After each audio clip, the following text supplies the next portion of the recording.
There's really three drivers of growth. The first one is with enterprises who want to start buying all their products and services, all the IT they consume off the cloud. People want to pay as you go, they want the economies of scale, the simplicity and the reduction of risk. The second driver is that large enterprises have to digitally transform themselves. And that means they need to really digitalize their operating model. The third driver is, if you look at sort of the history here, back in the 1990s, it was all about systems of record, the big ERP systems, leading out processes and process optimization.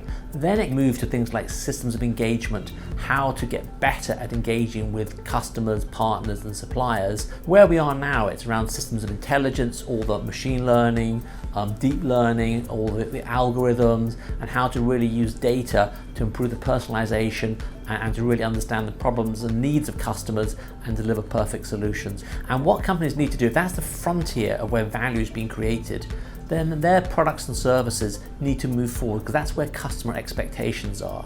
And it's a fantastic opportunity for large communication service providers to create products and services which embed those kind of new sources of values and to provide their clients with things like AI, IoT, and of course 5G, which will be a huge new source of value. A lot of CSPs are now focusing on the 5G investments, and they're also really challenged by revenue growth. And so the opportunity really is to look afresh at how to grow revenue. What's the new business model? What's the paradigm shift to really take advantage of that opportunity in enterprise? A lot of the CSPs have been hugely focused on their consumer business. They've been transforming customer experience. They've been putting new systems and technology in, and they haven't really focused on the enterprise market. But if you then look forward to things like 5G, you look at things like IoT, that's where the real growth is. So rather than taking, say, 5% of each use case like you are today, which happened in the 2G, 3G, 4G, you're taking 30 or 40% of the revenue from each use case, because you've actually orchestrating your partner ecosystem through a platform to really play the dominant role in that use case.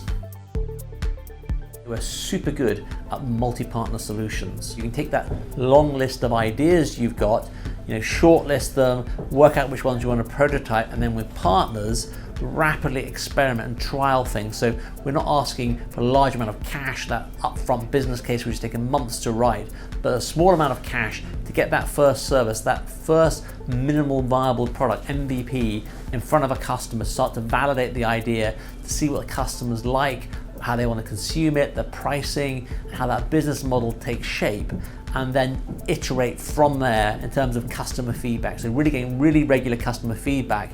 And so with the SaaS pay-as-you-grow model, it's only as you scale it, because you've got success in the marketplace, that actually you start to really invest the money. Whereas the old model is invest up front.